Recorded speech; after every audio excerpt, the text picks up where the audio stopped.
ताजा अपडेट्स के लिए सब्सक्राइब करें हमारे YouTube चैनल को और साथ ही बेल आइकन को दबाएं। नमस्कार, आज हमारे साथ बहुत ही कर्मठ जुझारू समाज सेविका रजिया बेग है, जिनकी किसी नाम के मोहताज नहीं है।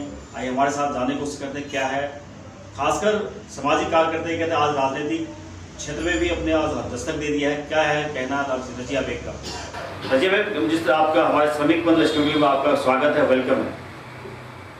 जिस तरीके से सामाजिक काम करते करते कि आपके पहचान की मोहताज नहीं है, किसी के नाम की जरूरत होती है, लेकिन आप वहाँ तो मकाम हासिल किया है सामाजिक क्षेत्र में, हो चाहे अपने वरिष्ठ अधिवक्ता के क्षेत्र में हो, कहीं न कहीं आपका देहरादून के एक जाने पहचाने नाम है।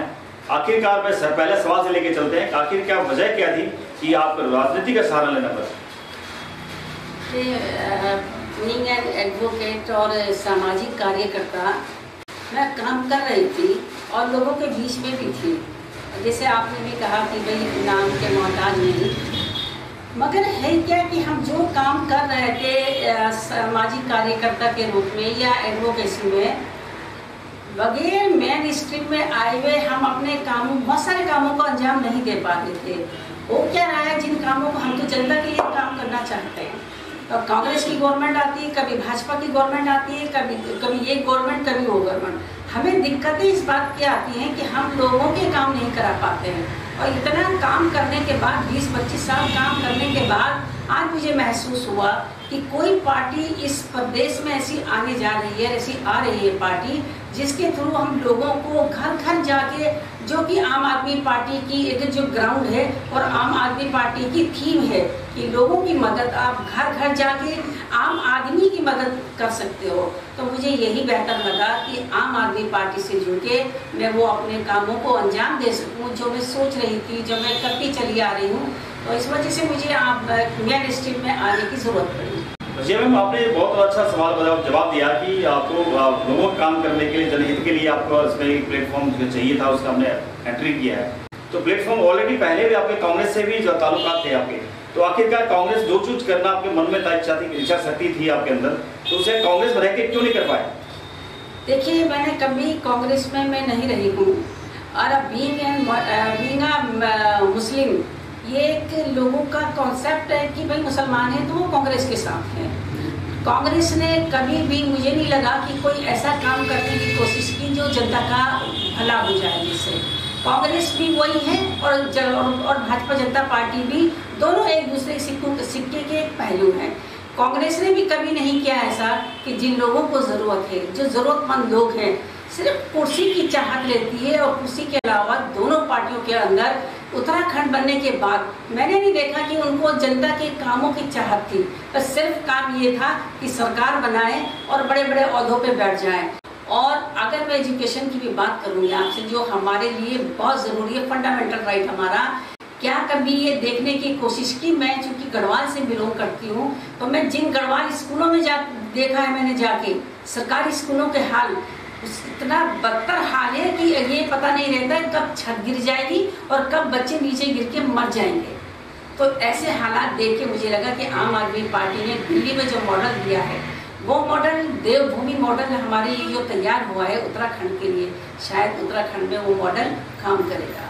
आपने दिल्ली का उदाहरण दिया, एग्जाम्पल दिया आपने कि खासकर आम आदमी पार्टी वहाँ मॉडल अच्छे काम बेशक किए होंगे, तभी हैट्रिक बनाया उसमें, ऐसी नो डाउट। तो क्या लगता है कि वहाँ के भौगोलिक के, यहाँ के पहाड़ की दोनों आकाश जमीन का फर्क है, तो आपने किस बिना पे विश्वास कर लिया कि वही आम आदमी पार्टी यहाँ पहाड़ चढ़ने के बाद आपके साथ इच्छा, जो शक्ति आपको करने की इच्छा शक्ति है, उस पर बिल्कुल 100% खड़े उतरने वाली है?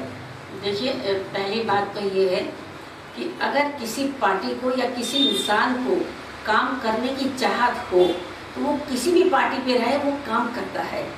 आम आदमी पार्टी में केजरीवाल जी को काम करने की, वो जनता के बीच में जाने की और उनकी ज़रूरतों को समझने में जो उन्होंने अपना एक बहुत बड़ा उन्होंने अपना बनाया है, तो उन्हें वो काम करना चाहते हैं, चाहे वो उत्तराखंड हो, चाहे पंजाब हो, चाहे इस इंडिया का कोई भी कोना हो। जिस इंसान को काम करने की आदत है वो वह काम करेगा। भौगोलिक परिस्थितियाँ कुछ भी हो, राजनीतिक परिस्थितियाँ कुछ भी हो। अब अगर मैं बात करूं कि दिल्ली की परिस्थितियाँ अलग थी, लेकिन दिल्ली की परिस्थितियाँ अलग थी तो दिल्ली में बहुत बार नेता बैठे, दिल्ली की जनता को क्या दिया उन्होंने? केजरीवाल जी के आने के बाद दिल्ली की जनता को मिला।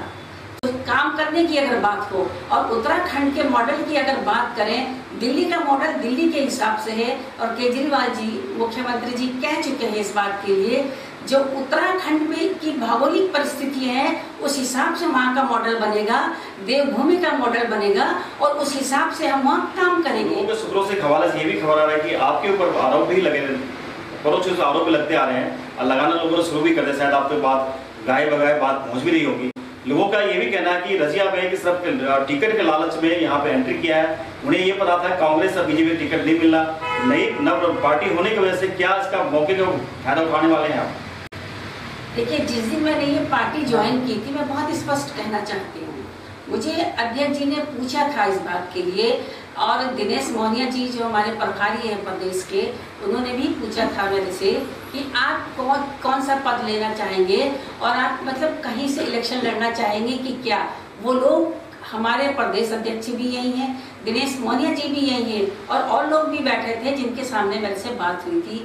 मेरा स्पष्ट कहना था उस टाइम कि मैं अभी ABCD आम आदमी पार्टी की नहीं जानती हूँ, मैंने आज ही सदस्यता ली है और मुझे ना तो ये कहें आप कि पद कौन सा चाहिए, ना मैंने कोई पद की डिमांड करी है और ना ही मैंने ये उनसे ये कहा है कि मुझे कहीं से इलेक्शन लड़ना है। लेकिन मैंने ये बात जरूर कही थी, अगर आपको लगेगा कि मेरा कोई परफॉर्मेंस है और मेरी कोई मेहनत है उत्तराखंड के अंदर और आपको लगेगा ये बात कि मैं कुछ कर सकती हूँ, तो आप ही डिसाइड करना कि मुझे कहाँ बिठाना है। तो वही डिसाइड करेंगे कि मैं कहाँ बैठूँ। मैं और लोगों से भी जो आम आदमी में आना चाहते हैं, मैं उन लोगों से भी रिक्वेस्ट करना चाहूँगी कि पद के लालच में और इलेक्शन के लालच में यहाँ ना आए, बल्कि इस लालच में आए कि उत्तराखंड की परिस्थितियाँ बदले और आम आदमी पार्टी के आने से ही ये परिस्थितियां बदलेंगी, चाहे हम कार्य करते रहें, चाहे हम किसी पद पर बैठे। ये थे हमारे साथ खास मेहमान, बहुत ही वरिष्ठ अधिवक्ता रजिया बेग। आज के लिए बस इतना ही। अब देखते रहिए हमारे साथ श्रमिक मंच।